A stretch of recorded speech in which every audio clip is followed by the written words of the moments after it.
Is it possible to make a profit flipping used boats, and how much money can I actually expect to make doing it? I'll take you through the process of buying, fixing and selling my first boat. And yes, you heard correctly. This is the first time I've ever done something like this, and it is completely out of my comfort zone, so I'm expecting to make a lot of mistakes, but that is also the only way you learn. This is something that I wanted to do for a long time but never had the time to before COVID happened. Now I have a lot of spare time on my hands, and this is the perfect time for a project like this. I have been successful in the past flipping some low value items, but as a rule of thumb, you don't make a lot of profit when the item isn't worth a lot. And that makes sense, so I wanted to step it up a little and try to flip a used boat. This is a way for me to invest some of my time and money into a fun project. This project will most likely be split into multiple parts to keep the videos from getting hours long. To keep myself from going bankrupt, I've made some criteria, so without further ado, let's get into finding a boat. Now that that's out of the way, we can finally begin looking at boats that I can use for this project. And as I mentioned, I have some criteria that I need to follow to stay on track. These are the size of the boats, and I'm looking at anything between 10 and 20 feet, and there are no specific reason for this. I just want a boat that is manageable and not something that is too big and neither too small. Price wise, in between $1,000 and $2,500 to give me enough room to find a boat that is possible to make a profit of. When it comes to motor type, I'm looking at a outboard motor because an inboard motor is a lot more complex and intricate, and I as a beginner want something that I can experiment with, and I think an outboard motor is better suited for this purpose. Year of production, I prefer the boat to be produced after the 2000 because I want a boat that is less likely to break down at any minute, and I know that this is a risk with any type of boat, but I'm hoping that this could minimize the risk. The general condition of the boat should be okay. It should neither be perfect or trash because I don't have all the time in the world and money to spend on this project. And because the reason that I don't want the boat to be perfect is that this makes the profit margin extremely slim. That is the criteria that I set for this boat. And as you probably know, there are a lot of boats on the market for sale, and this is the exact reason that I have these criteria, to stay on track and use them as a guideline to stay focused on the boats that is possible for me to flip. As you probably can see, I'm now sitting on my computer, and the first thing that I realized is that there are a lot of boats on sale. And this is the exact reason for why I have that criteria. And even with the criteria, there are a lot of boats to look through. So I'm going to need some time to just take a look at them and compare them to each other to find a boat that I think offers the best deal.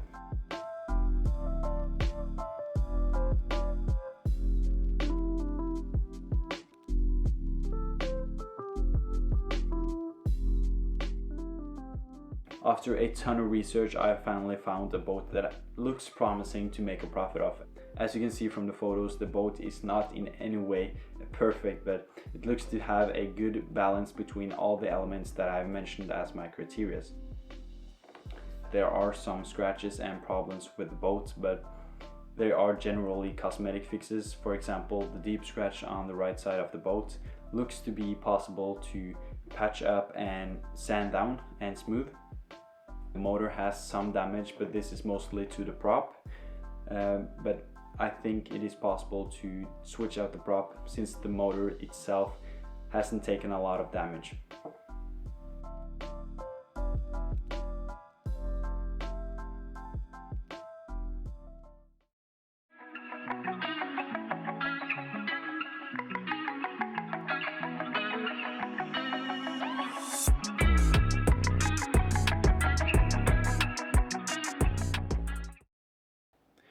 I managed to get the boat home safely and halfway into the garage, so we can finally take a closer look at it.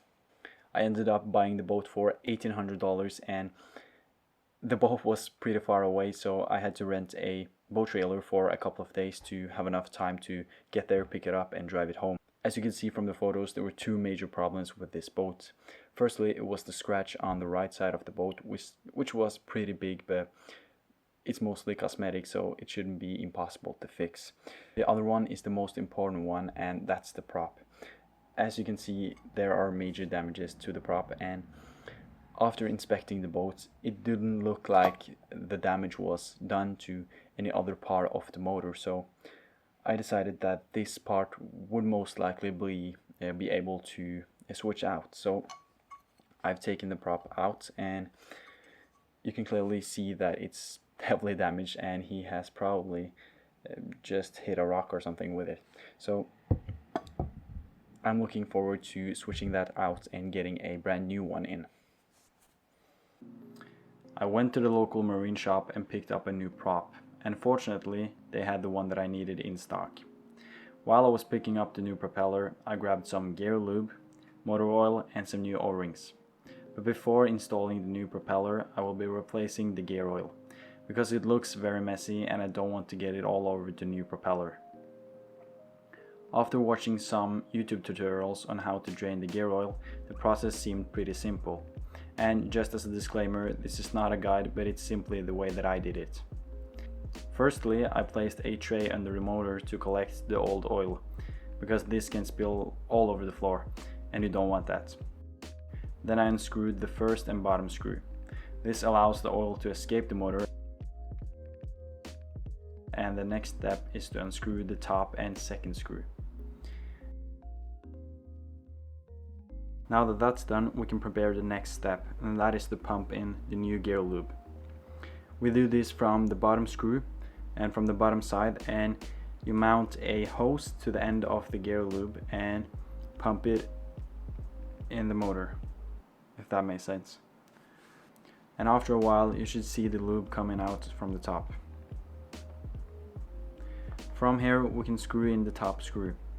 It's important to remember the O-ring because this gives us a good seal. The old one is probably cracked and dry, so it's nice to have new ones. When the top screw is in place, the gear oil will naturally don't drain from the motor because of the vacuum. And now the last step is to screw the last screw, and that's basically it. At first, changing gear oil seemed like a huge task, but with the help of some easy to follow step-by-step YouTube tutorials, it ended up being doable. And it was actually pretty straightforward. Now it's finally time to change the propeller, and I'm super stoked about this. Because this changed the whole look of the boat, and it made it look 10 times better. I know that the motor isn't brand new, but it kinda looks that way with the new propeller. Installing the new propeller was pretty straightforward, and firstly I had to remove the old one. It was held in place with some special type of screw, but after I had taken that off, it was simply just to slide the prop off.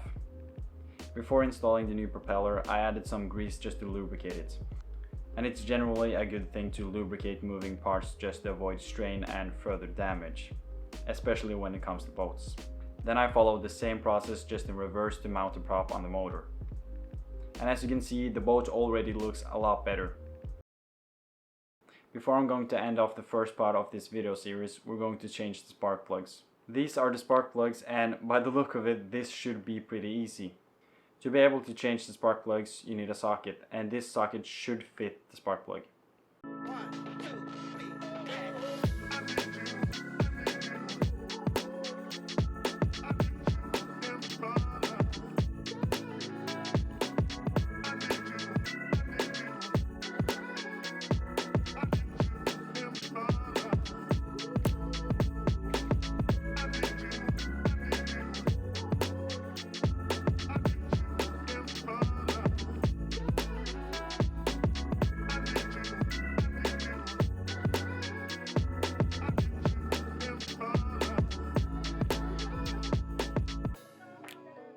So far into the project, we have spent $1,800 on the boat itself, $55 renting the trailer, $150 on gas both for the boat and the car, and another $250 on gear oil, motor oil, the spark plugs, the prop.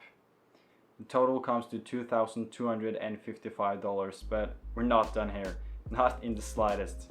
I can promise you that it is more money to be spent on this boat, but more specifically time before I'm being able to sell this boat. I hope you enjoyed this video, and I will continue to document this boat flipping project here on YouTube. And I will see you in the next video.